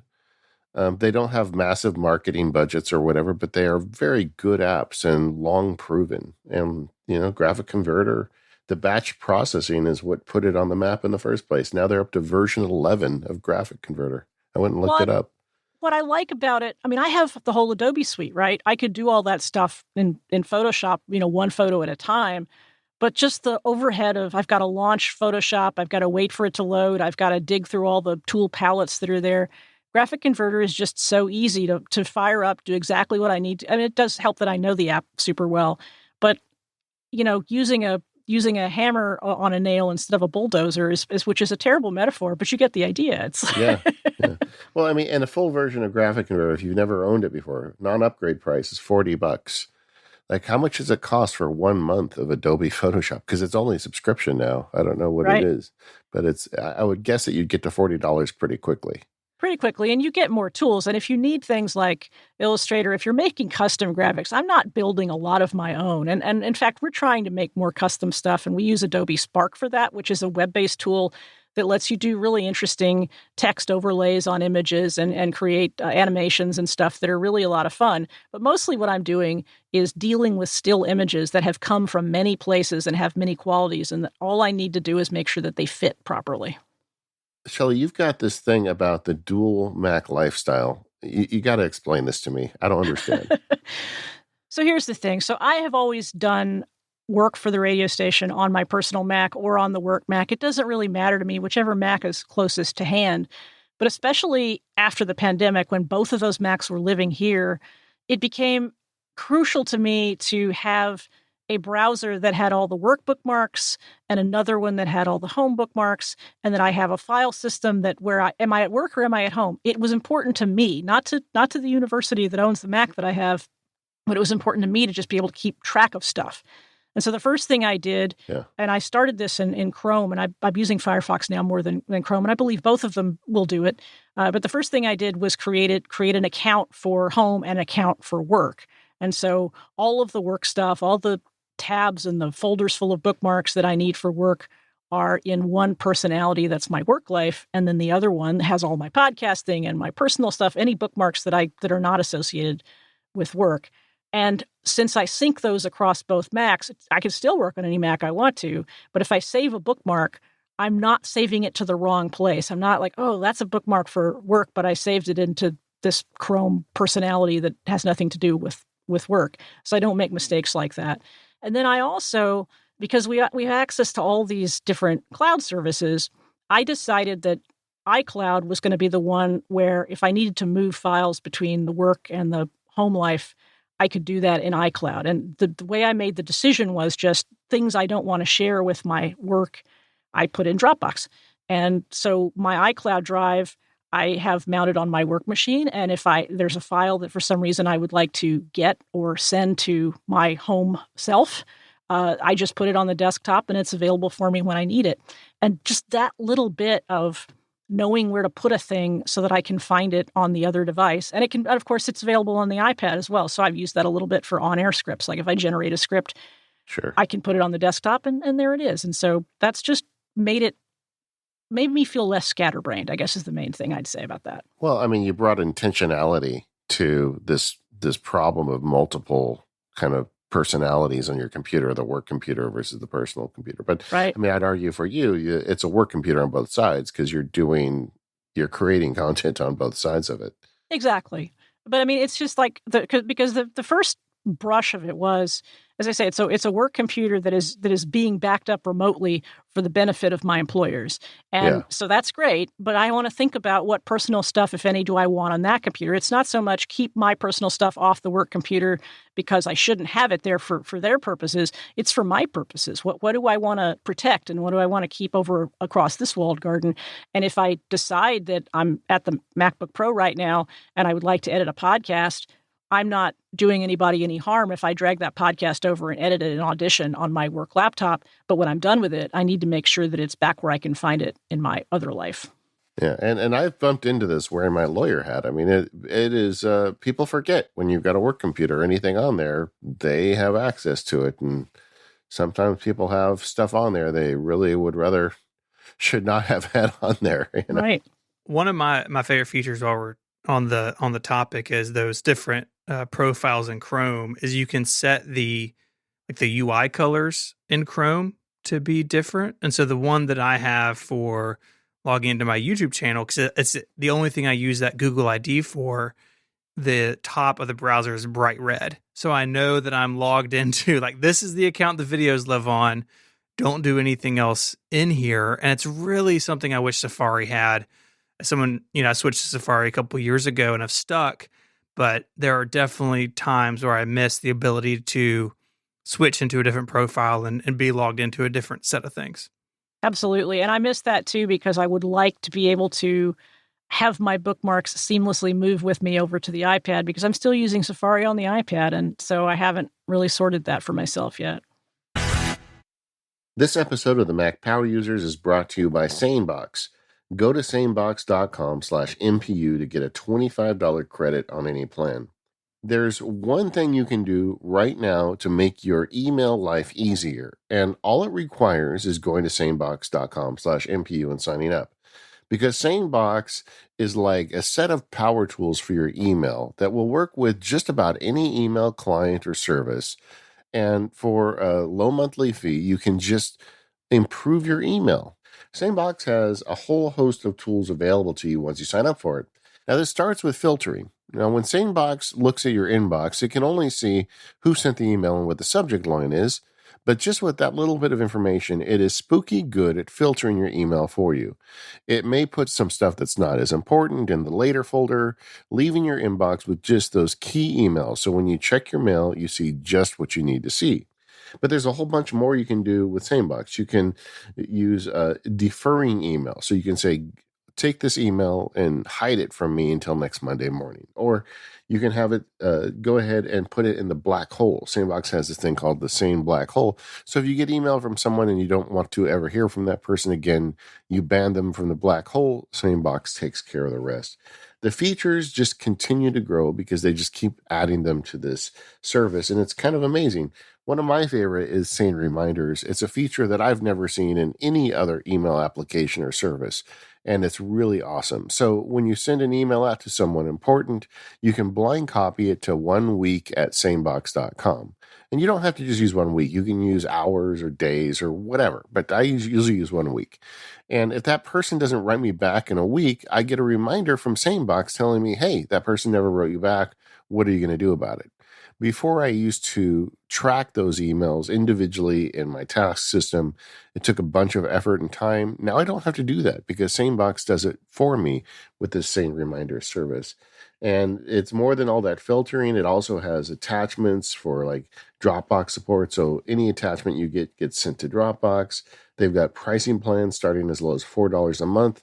And best of all, there's a 14-day free trial. So go get that 14-day free trial, try it out, and you'll believe. Once again, that URL is sanebox.com/MPU to get that $25 credit. MPU listeners love this service. Our podcast gets the highest, sign-up rate because MPU listeners understand the importance of saving time, and SaneBox does that for you. So what are you waiting for? Stop drowning in your email. Go to sanebox.com/MPU today and sign up. Shelly, as we were preparing for the show, you started telling me about your workflows in file management, and you are doing so many things. You're managing files for your podcasts, your books, your radio shows, and you've got all these different workflows for them. Everybody struggles with file management, but it seems like you've given a lot of thought to it. So I thought it'd be fun to talk through some of your ideas about file management. You game? Yeah, absolutely. All right, so let's start with the MacBook Pro that records the shows, the old MacBook Pro you're sitting at right now. Yeah, absolutely. So I record multiple shows, both my own and when I'm guesting on somebody else's show. And so what I was finding, and also in different methods. So sometimes I have a Zoom backup, sometimes I have the recording I've made just of myself. There are all sorts of scenarios under which I'm recording audio from this computer. And the first thing I realized is I want all of that audio to go to the same place so that I never lose it. And so that's what I did. But then, oh, wait, I have this mass of audio. I need to find some way to sort it. So for the first time in my life, I started using macOS tags, and I just never had done it. I'm not a color user person. Sure. I'm colorblind, and so coloring them gray or whatever, using colors doesn't matter. So I named the tags, and naming the tags also gave me the ability to have Hazel act upon them, a tool I know you guys use and love. And so when I record something, I first tag it with whether it's LTS, which is my podcast Lions, Towers, and Shields, or PAR for parallel, or guest is when I'm going to be on somebody else's show. And based on what tag it has, that file is sent to another place, in the folder where I'm going to work on it later. If it's a guest audio file, it goes into Dropbox, and then I can either upload it to the person who's asked me for it, or I can give them a link to that file, and it just happens automatically. And then Hazel clears out that folder after 45 days. It used to be like 30 days, but then I got paranoid that at some point I would delete something I needed it, so I just made it 45 days. Yeah, it's okay, Shelly. In 6 months, it'll be 60 days because I'm at 60 days now with my rules, just for the same reason. Yeah. And then I always make Zoom backups when I'm recording a call. And so I will tag that whole folder full of Zoom stuff that I hope to never need. And it's on the same 45-day schedule. So I have these ridiculous folders full of files that, if I'm very lucky, I will never have to see again. But at least I know they're safe. Yeah, but what you've stumbled in here is something I think a lot of people should consider. Even if you're not into tagging for purposes of sorting and finding, which is really what tags were built for, tags also make excellent triggers for Hazel. And so Hazel's an app that, if you haven't heard us, yammer on about it before, it will take files and do things to them. But you usually have to tell it, what's the basis for doing it? Is it a string of text in the name of the file, or is it the special location or whatever? But you can also use a tag. So say if there is a tag that says MPU attached to this audio file, then copy it to the cloud drive where the editor picks up the MPU file, which is one of my Hazel rules. So it's a tag that is not serving any purpose of a traditional tag, but just giving Hazel a rock solid reason to grab onto a file. Because I don't know of anything more solid than manually adding a tag, and it just takes a minute. Well, and what's nice is because it's in the file dialog box, I would never remember if I had to go and right-click and add a tag later. But when we're done talking today, I'm going to save my file. I'm in Amadeus Pro, and I'm going to save it, and I'm going to tag it guest, and it's going to go to the place I want it to go to. And I'm also having Hazel do some auto magic with the file name. So it will have today's date. Because it says guest, it'll have my name. It doesn't need my name if it's for my own show, because I know who I am. And then all I'll have to type is MPU, and you'll get a file name that's something like MPU_Shelly_date. Yeah. And then you'll go, oh, well, that's a file. I know what that file is. And so that hopefully helps the people on whose shows I guest. And for my own, it makes it easy for me once I pull them into Audition with everybody else's tracks that I'm going to grab. It makes it easy for me to see, which is my file versus theirs. And that's the other thing. So when I ask people to submit files to me for shows via Dropbox, I also tag them immediately when they arrive. They're in Dropbox. They're in sort of a staging folder, and they're waiting for me to tag them. And then once I tag them, they go into a folder. They start out in Dropbox, but they end up on my Mac in the office, because I don't really like to edit audio that's in the cloud. I like to store it in there, but I don't like to edit it in there. So all of my rules assume that the destination is going to be on a local drive. Yeah, and I do the exact same thing you do with the Zoom files. My tag is podcast backup, and it puts it in a special folder, and 60 days later it throws it out. A similar rule that anybody could use is what I call the burn bag tag. And it's like, if you have a file that you want to hold on for just a little while, but you want to make sure you delete it, sometimes I get confidential data from clients, and I put it in the burn bag, and that holds it for 90 days. And then deletes the file after 90 days. So there you go. So there's all sorts of little ways you can trick with this stuff. But the takeaway, I think, is tags make great triggers. And if you're going to use something like Hazel and you want to make sure that a rule fires every time using a tag. Oh, and one last power tip here. You can have Hazel remove the tag as part of the action. So you can put the tag on just long enough to move the file and then actually remove the tag if you don't want to see the tags. There you go. I haven't done that. I don't know whether I need to do that or not. I have to think about that, but that's a good tip. Well, if you're anal retentive and you don't want to see the tags. Right. Banish those tags. Yeah. The other thing I do is for work, I don't use tags, but I work with all the audio files for the segments because first I have to, if I'm going to write them, segments based on audio, I will listen to the file. I will add a little bug at the beginning that says you're listening to Texas Standard. I'll convert it to an MP3 and then I'll eventually put it on the web post. So I have all these files. I have all these images. Any files that I'm making over the course of the day, I always save to the same folder. And then at the end of the day, Hazel will put them in a different folder, which will ultimately be archived into that day's archive. And 99% of the time, I don't even need that archive. But on the 1% of the time when it's like, oh, where is that segment? Where's the audio for the A2 from yesterday? Because I'm going to find it because it's sent off to a cloud service that is the university gives me access to OneDrive. So I'm using 3 cloud services, but they all have different jobs in my life. And as I say, Hazel makes the archives just happen and never even have to think about them. So using 3 cloud services, is there any war stories you can share? I mean, I'm sure there's people listening that have the same problem with work and home and all that. The main thing was figuring out what I want each of them to do. I like iCloud because it's Mac native. It's always there. And I think they're all less bad than they used to be in their own way. I know people complain about Dropbox. I have had very little difficulty with Dropbox. iCloud is the one where it's not necessarily updated from device to device right away, and I have to do the tech version of kicking it so that it will cause the updates to happen. And I don't typically have that problem with Dropbox. And OneDrive is just me sending stuff to it. I almost never even have to worry about it. But I have had what I perceive to be pretty good luck, especially with Dropbox. Yeah, I mean, my entire workflow is on top of it, and it's been really rock solid for me. And I don't mind that it has all these hooks into the Finder because it's generally pretty well behaved. Yeah, that's what scares me, honestly, is not that it's not stable, but everything it does to install itself. But I've learned to find peace with Dropbox, and I'm not going to fight it anymore. But I've never had any data loss with any of these cloud services. I use Google a lot with some clients. I use iCloud a lot with personal. I use Dropbox professionally, and I'm not aware of any data loss in any of them in many years. I feel like that we're at a pretty good place with all the cloud services. iCloud used to be really messy. And like I say, the worst thing that happens is that sometimes one device isn't updated as quickly as I would like.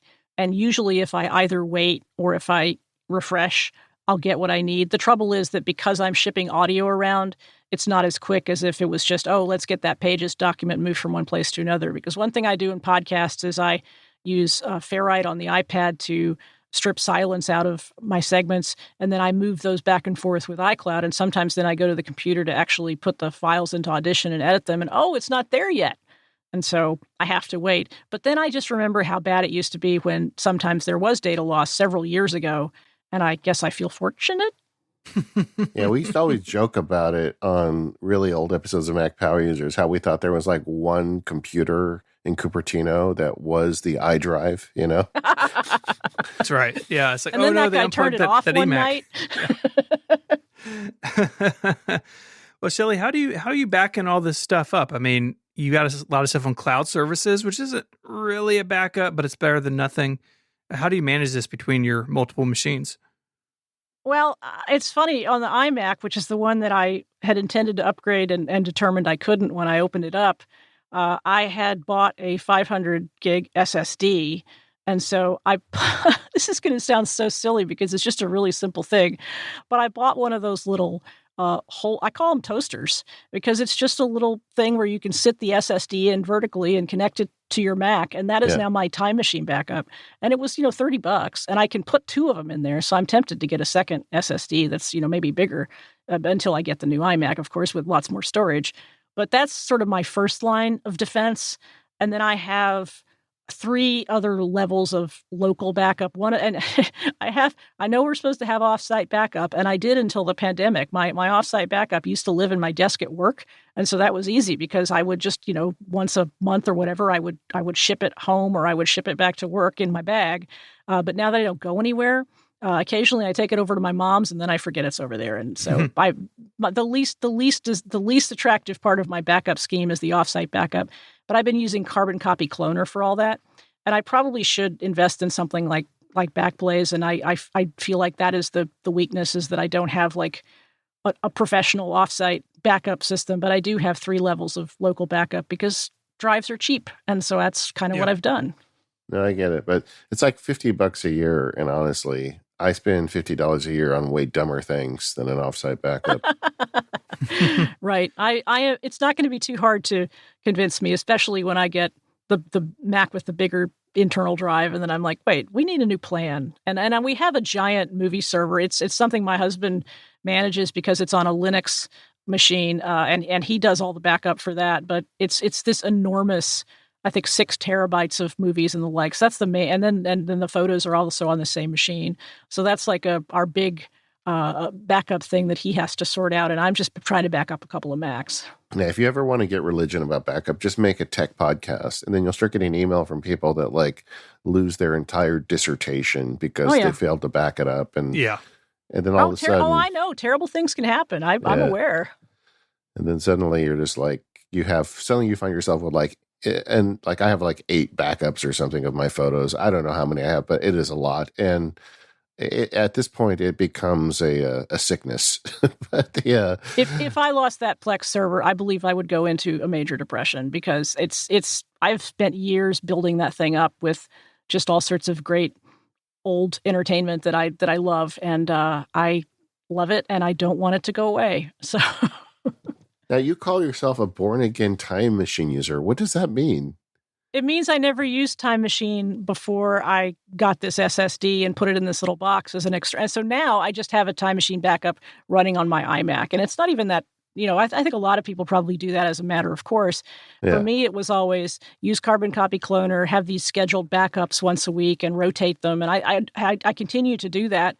But just the newest thing I've done, because the SSD itself was so inexpensive, and because the little toaster box that I put it in is also so expensive, and most of them come with 2 slots, as mine does, and so it's really easy, just if you get yourself an inexpensive SSD, to just put it there, literally set it and forget it. Since it's completely quiet, your life is being backed up while you sleep, and you don't have to, there's absolutely no intervention required, and it's been rock solid. Yeah, and I would argue you could even do it with an even cheaper spinning disk for Time Machine. It does either way. It's like the barrier of entry is plugging it in and clicking one box. So yeah, I have a bunch of old spinny disks, and I'm sort of trying to future-proof myself with having something that's newer and less likely to crap out. Yeah, Stephen, what's the biggest SSD you have running in that fancy Mac Pro these days? I haven't checked in with you on this in a while. I got to keep you honest. I mean, the Apple one is 8 terabytes, but that's 2 4 terabyte modules, which is also the biggest individual SSD I have in there. So my Time Machine drive, which is 12 terabytes, that's a spinning hard drive. So I hear that sometimes, but it's always getting better year after year. That'll I just want a picture of Steven's face when he hears the spinning drive mount up. Just kind of it's the like eyebrows. Sadness, but also, my files are being backed up. So exactly, as long as the noise is consistent and soothing, as opposed to I've never heard that noise before, then click, you're all right. Click. Yeah, well, we're all old enough to remember when you could actually interpret the sound of your computer. Oh yeah. No, I remember that. That's when I knew my last iMac was dying. My previous iMac was a 2009 iMac with a spinny drive, and I heard weird sounds coming out of it, and I was like, oh, you know what? I think it's time. Yeah. Or I could even hear back in the day, this is going to date myself, I could hear when my disk needed to be defragged because the drive heads were so loud. that you would hear them literally jumping around. You're like, oh, time to defrag. Yep. I always enjoyed that. It was very satisfying to see look, it's the little diagram that shows that it's defragmented. Just, it made me feel good. I don't know how much good it actually did, but I felt much better. Oh, no, you could hear it after it was done. The drive head stopped jumping. It was great. This episode of Mac Power Users is brought to you by The Intrazone, a podcast from our friends at Microsoft. It's great to find new shows to listen to, and The Intrazone is one you should consider. It's a bi-weekly podcast with conversations and interviews on how technologies like Microsoft SharePoint and OneDrive can work for you and your business. You'll hear from guest experts from behind the scenes and out in the field so you can see how SharePoint fits into your everyday work life, to easily share and manage content, knowledge, and applications. Each episode covers a bunch of segments like news and announcements, a focused topic, guest perspectives, FAQs, and more. And the topics for each show are really interesting. Previous episodes cover migration to the cloud, crisis management and working remotely, and digging into the developer and end user features of these technologies. This is a great show if you have a bunch of documents laying around your business, a bunch of information that you need to get organized. The Intrazone can really help. There was a recent episode about just doing this very thing, migrating from this old, mostly offline kind of janky system to SharePoint, moving hundreds of thousands of points of data over. Really, really interesting stuff. So go and listen to it now. Just search for The Intrazone wherever you get your podcast. That's INTRAZONE, or click the link in the show notes to go check it out. Our thanks to The Intrazone by Microsoft SharePoint for their support of the show and Relay FM.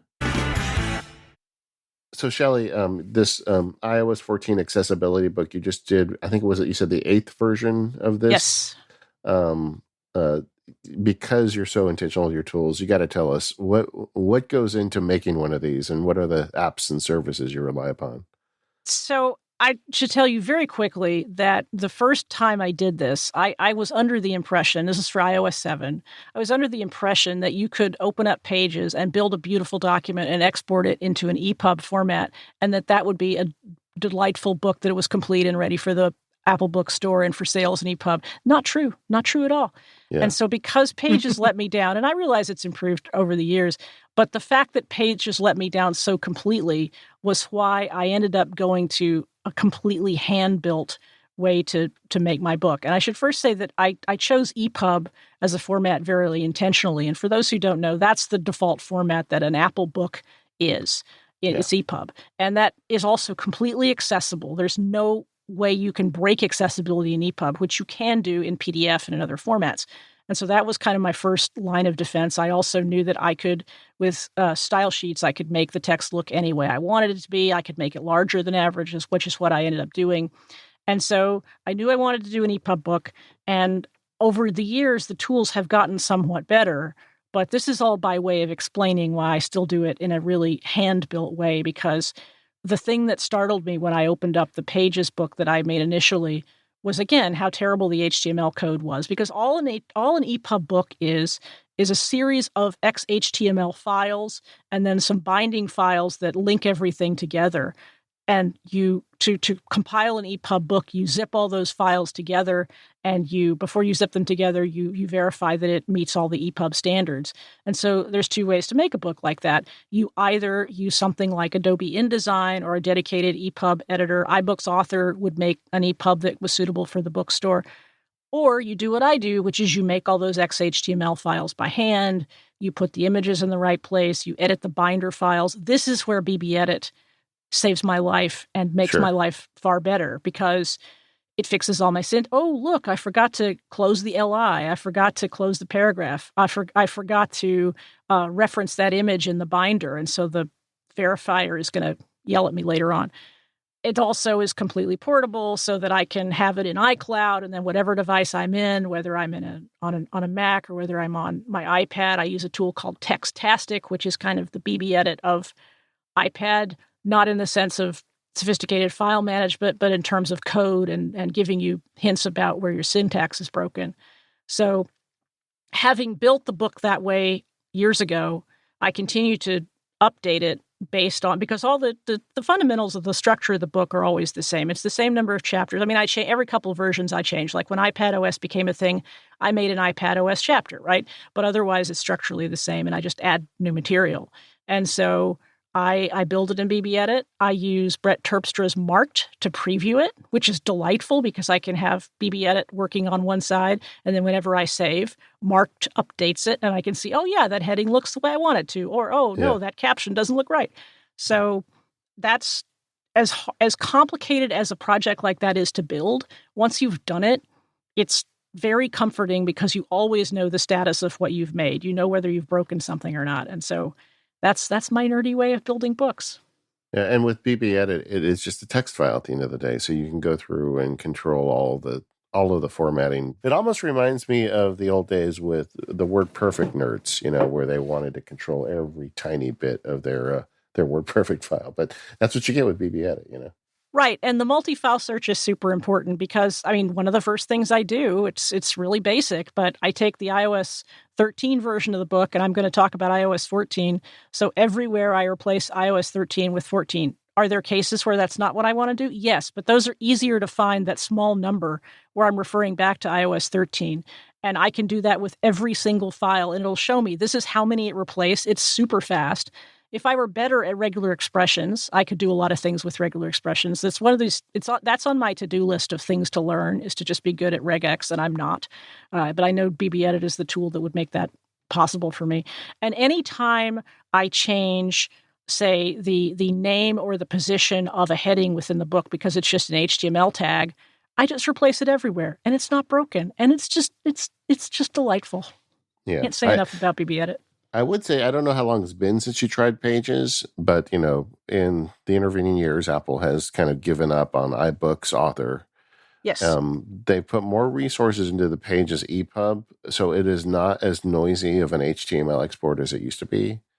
And it is actually pretty useful now, as long as you have a fairly simple EPUB. But I think for the stuff you're doing, you probably need to stick right where you're at. Well, and because I have access to InDesign, that was my next try, and the thing that I probably would do if I switched away from it. And I actually did try and build some things in InDesign, but what I realized is I can do basic InDesign stuff, but the amount of time I would have to spend learning to do all the typography stuff in InDesign that I would want to do if I had access to it could be better spent writing. And so I made the choice to do that, because InDesign is what pros typically use for EPUB, because they're building it as a desktop publishing type document. They're building it as a book, and then they can export it out into EPUB or into PDF or any number of formats. And as I say, there's a lot of typography control. There's a lot of good styling available, which is super helpful because I have, it's my layout is very simple, but have very specific structures that I want to maintain in terms of how images look relative to the captions and that sort of thing. And so if I were starting from scratch, I probably would go InDesign, but I feel like I'm so far down the road now that I'm just not going to get off that train. Yeah, and your books are teaching accessibility on iPhone and iPad, so necessarily there's going to be a lot of screenshots. How do you manage that? Well, so there's two answers to the question. The first answer is philosophical, because yes, there's a lot of screenshots. Keep in mind that a huge audience for this book is folks who are blind and visually impaired. So they're either not going to be able to use screenshots, or they're going to use screenshots maybe differently. And sure. I like to keep them large, and I like to keep them fairly simple, and not use too many, and not rely on a screenshot to provide information that isn't also in text. So a screenshot is literally just an illustration. It's not look at figure 4 to see how to do this thing. It's like, here's the 10 steps it's going to take. Now here's how it should look when you're done with figure 4. The practical question is, I'm generating screenshots in iOS. I am then using a custom shortcut to frame them. It's based on, there are several framing shortcuts out there, and I know Federico Vitici has made these delightful, which is the first place I ever heard of them. And I think the first time I did the book, I used his framing shortcut. But now there are a few others out there, and not all of the iOS devices were supported. For a while, there was not a 10R framing shortcut in his set, because Apple hadn't produced the images that were necessary in order to make them possible. It wasn't his fault. Yeah. But what I use is a shortcut that will put a frame around, whether it's an iPhone frame or an iPad Pro frame.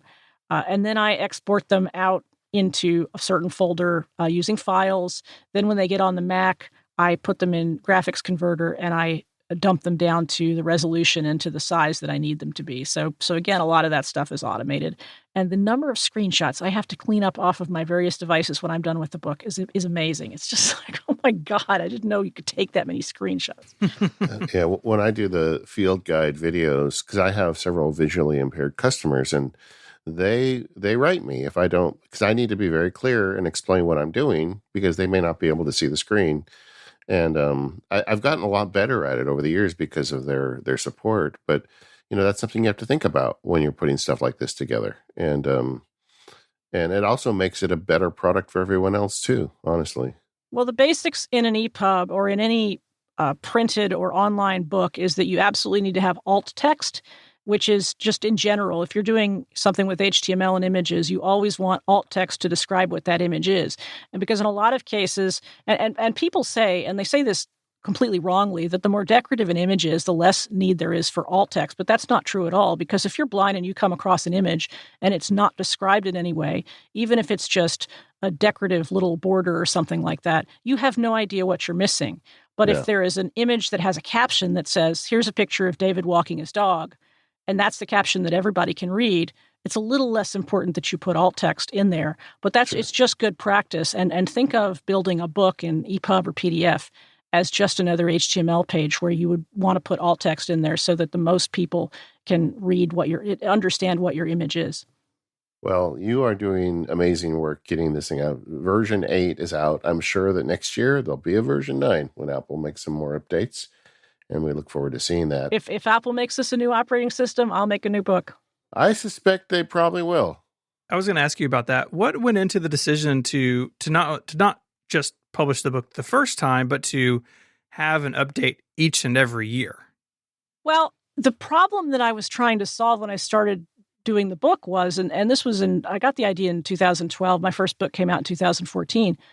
But there were already a lot of old accessibility resources on the internet. So when you would go and look up how to use iOS with VoiceOver or with the low vision tools or hearing impaired focus tools, there was either no information or it was very old. And so it became clear to me that if I was going to have any credibility, I was going to have to continue to update, each time Apple created a new version of the operating system. And there's a lot that doesn't change. And some years, nothing changes. I mean, some years very little changes, and the basic functions of the accessibility tools remain the same.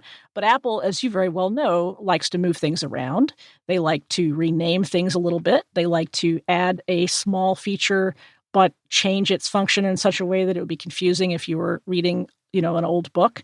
And frankly, there were a couple of other folks in the market that were just starting to write about VoiceOver specifically, which is the screen reader for iOS, and they were doing yearly updates. So I felt like I needed to do that as well. But then I extended the idea of writing about accessibility to cover things that nobody was covering, which is switch control and the low vision tools and tools for folks with hearing impairments and with cognitive disabilities. And so at that point, when I started claiming that I was comprehensive, I also had to be up to date. Right. A pet issue for me is voice to text. I really like to dictate. How's Apple doing in your opinion on that these days? Pretty good. I mean, I don't dictate long documents by any means. I dictate a lot of text messages. I dictate emails even. And it kind of requires a little patience sometimes, or just being in an environment where it's quiet, which again, being at home, it's less of a situation. If I were, at my desk working, I would probably be dictating less. But I'm not dictating documents. When I'm writing posts for the web, I prefer to type. I'm just used to it. I think they're doing pretty well. Also, something that you may not be aware is that part of the voice control feature, which is a tool for folks who can't touch the screen or can't touch it completely, is so voice control will let you communicate with the computer, the phone, just by speaking to it. Part of that includes text editing. And you can dictate text, and then you can use your voice to edit the dictation that you've just done, which in the 1.0 version, when they put that in iOS 13, worked amazingly well. It was one of the best 1.0 implementations I'd ever seen. So just as an example, if I write the sentence, "The quick brown fox jumped over the lazy dog," and then I want to change it to jumped over the extremely active, attractive dog, I would tell it where I wanted to start the edit before that the words that I wanted to delete. I'd tell it to delete the words, and then I would add the words I wanted to replace it with. And it's almost instantaneous. It's really amazing. So if you want to do dictation, but you also want to be able to edit, jumping into voice control is really, in my opinion, a great experience. Yeah, and it has macros, custom dictionary, and I mean, there's just a whole bunch to like about that. It feels to me, and they did implement it with almost an identical control set to Drag and Dictate. So obviously, they knew where people were coming from with learning those commands. But I could talk to you for an hour about voice to text because that's something that's I like to use a lot. But either way, Shelly, every time we have someone on the show, we like to get a few of their favorite apps and services towards the end of the interview. Someone out there listening may find something new today because of something that you like. So why don't you share some of your favorite apps and services with us? Sure thing. Well, a few of these are related to my use of accessibility and a few are not. So my first one, and one that I always recommend, is an app called Voice Dream Reader by a guy named Winston Chen. And what that does is basically read aloud to you. And you can import any kind of file into Voice Dream Reader. You can even import audio files if you want to, if you like the interface. It has a concept of playlist, so it can just continue to read things to you. Or you can send it stuff from a read it later service like Pocket or Instapaper. So I love to read long form articles. Love it. I mean, I'm always reading on the web, and I actually do read all that stuff I save to Pocket. And so my workflow is when I find something on the web, on the Mac or on iOS, I save it to Pocket. And I know Pocket has its own reader, but I like VoiceStream better because I know it will continue. It'll read continuously, and it has a voice I like. So Pocket sends whatever I've put in it to VoiceStream Reader, and then VoiceStream Reader allows me to read it aloud. I can set the voice I want. I can set the pace. I can set the visual look of VoiceStream Reader with highlights. And what I like about it, as somebody who's not a voiceover user and somebody who wants to walk around with my devices, is I can put my phone in my pocket and VoiceStream Reader will keep reading. I can use other applications while VoiceStream Reader is doing its thing. It's such a great app. Love, love, love it. If you have any interest in consuming articles or text by audio, I've even put my book in VoiceStream Reader. And the fun thing is it'll tell you how long it's going to take to read whatever it is you put in there. And it says something like my book will take 9 hours. I think it's up to that. So I just like knowing that. Yeah, you should put it in there with the HTML so it'll just read like, open bracket, yeah, HTML. Sure. Nobody wants that, David. I will second the nomination of VoiceStream Reader. I am also a pretty much daily user of the application. The thing I find is there are no better voices for any other app to read things to you. And the built-in voices Apple has or the voices that you get from some of these other apps just aren't there. And this one, you can find the exact voice you want. You can buy the voices if you want, so you can get more. Another one that folks might not know about, but that I talk about a lot, is an app from Microsoft, interestingly enough, called Seeing AI. And Seeing AI does a bunch of things. There are several channels. One channel will tell you the color of something you're pointed at. And this is all done via speech. So if I pointed at my shirt, it'll say blue shirt. Another tool will identify currency. Another tool is called Scene, and you can point it at a room. And this is something similar to what Apple's iOS 14 description feature will do, but it's kind of a little more advanced, actually. And it'll say hardwood floor, chair, coffee table. It'll identify the contents of a room, and sometimes it's better than others.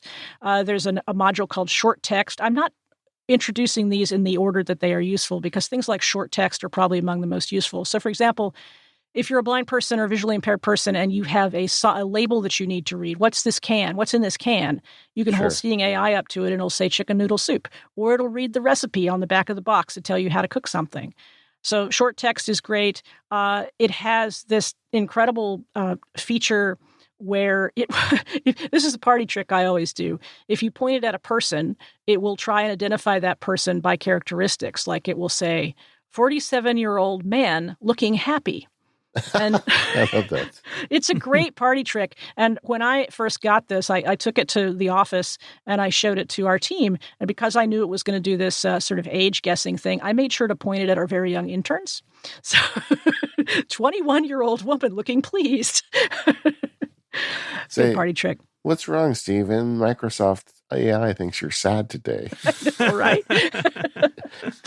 Seeing AI is a great app. They also, with the LiDAR sensor that's built into the higher-end iPhone 12s and the 12 Pro Max and the 12 Pro, as well as the 2020 iPad Pros, Seeing AI has taken advantage of the LiDAR sensor to add a little bit on to the people detection feature that Apple provides. And Seeing AI will tell you how far you are away from an object. It will attempt to identify that object. It's really fun. So they were very quick to adapt LiDAR features to what Seeing AI could do. And the team that does that, it started as a skunkworks project within Microsoft. And I actually know the guy who built it from way before he was even at Microsoft. And it's such a great story where he joins Microsoft, he's programming, he's doing code, and at some point they have this competition, a hackathon basically. And he says, let's do this thing. And they adopted, and it's been at the main stage of Microsoft Build, and he's just gotten all sorts of support from the company. It's a free app to continue to build this app for iOS, and it's really a good app. Good on Microsoft. Yeah, absolutely. It's amazing how many tools that, folks used to have to carry around that the iPhone can now do much of that for them, Yes. like currency and all that. Yeah, there used to be these little currency readers that the United States Treasury bought and would distribute a bunch of these things. I've been to accessibility conferences where somebody from the Treasury would hand out these little currency readers, and now you don't even have to do that anymore. You just use Seeing AI if you want to. I noticed another Microsoft app on your list here. Outlook for iOS. Crazy, huh? I know. Well, I know some people really like it. I'd love to hear how you're using it. Well, I'll tell you, and this is not for me. This is for my mother, who Mom has had some challenges. Her only computing device is an iPad. She's older. She has age-related macular degeneration, and so she needs larger text. And she's also not a particularly savvy tech user. And she found some of the changes that Apple has made in Mail in the past couple of versions on iOS challenging for her. The sort of cards and the overlays and the various things that Mail does are challenging for her. And so I was like, all right, I'll find you another Mail client. There's lots of Mail clients. And so I downloaded half a dozen Mail clients and popped her account into them. And unfortunately, a thing that Mail does that's very important for her is it supports dynamic type. That's an accessibility feature that upsizes text relative to normal text. It's that the size of it is based on whatever the developer provides, but a lot of apps do not support it. And Outlook is the other Mail client besides Apple Mail that supports it. And had it been a bad app, I wouldn't have recommended it, and I would have said, I'm sorry, you're stuck with Mail. But as it happens, for somebody who wants a simple, streamlined Mail client that also supports dynamic type, Outlook is your go-to. And from my experience, it's pretty fast. It's pretty easy to understand. There are some more advanced features. There's a thing called a focused mailbox that you can turn off or on. I turned it off for her. But, organizational tools like that all seem to be optional. So you can sort of streamline it, or you can make it as sophisticated as you want it to be. Yeah, I mean, every time we talk about email, we hear from at least somebody who is very happy with Outlook. And I, good on the Microsoft. It's not really the historical Outlook that, it had such a bad reputation on the Mac for so long because, and this goes kind of back into the old days, but the way they stored data originally on the Outlook version for Mac was bad because if there was an error, you'd lose the whole database. Yep. I'm not a fan of it even today on the Mac because I was given that as a default when I got to the radio station, and I immediately jumped out of it and went to Apple Mail. I'm not a fan because it has the too many ribbon bars and toolbars, and it's more complicated than it needs to be. Yeah, and Outlook on iOS started life as more than one third-party app that Microsoft has bought and put together, and I think like the rest of the Office app, it's really pretty good on iOS. I see one more on here that I'm also a fan of. Tell us about Paprika. Paprika is a recipe app. Of course, there are a lot of these around, but it has the advantage of working on both Mac and iOS. And when I'm in my kitchen, I have an iPad next to me helping me cook. And Paprika is great not only for storing the recipes that you have. I dumped all of mine out of Evernote and put them into Paprika several years ago. But it's also great if you want to find more recipes because it has its own browser and it has links to a lot of popular recipe sites. And then what's really fancy is that once you get to the site where you find the perfect shrimp Creole recipe, you can download it back into Paprika and save it. And that is so great. It'll come along with a picture and a link and whatever information that recipe has. It'll divide it into ingredients and instructions headings, just like anything else that you'd see in Paprika. So it's just such a smart recipe manager that I love being able to carry it literally from room to room in my house. It's got timers, it's got grocery lists. It's just a great little recipe manager. Yeah, I second that one too. I think it's great, and that's the one I use too. Well, Shelly, I am always impressed with how many balls you manage to keep in the air. It's crazy. Radio host, website master, book author. I mean, how do you do it all, Shelly? Very carefully. I get nervous if I don't have anything to do, I guess is the thing. So, I'm always, but we're all multitasking. Just sometimes I'm showing off, sometimes I'm not. Hey, well, you're better at it than I am, because I can't multitask for my life. Either way, where can folks find you? So my home on the internet is brisbin.net, brisbin.net. You can follow me at Shelly on Twitter. I like to keep things simple, and I got in a long time ago. My other work can be found from that site quickly right here on Relay FM. I do Parallel, so that's relay.fm/parallel. Tell us a little bit about that podcast Sure. for folks who haven't seen it. So Parallel is a tech podcast because we're right here on Relay. Hello. What I like to do is bring together people from the mainstream technology world and the accessibility technology world, and they are two separate worlds, sadly, that rarely communicate. And so we talk about general interest tech, but we sort of ladle in an accessibility perspective. And sometimes that's a little bit of accessibility on top, and sometimes it's a primary focus of the episode. And so just bringing folks together that wouldn't necessarily get a chance to talk to each other is what that show is all about. Well, it's excellent, and I would recommend it. We are the Mac Power Users. You can find us over at relay.fm/MPU. Thank you to our sponsors today. That's Smile, DevonThink, SaneBox, and Microsoft. And we'll see you next time.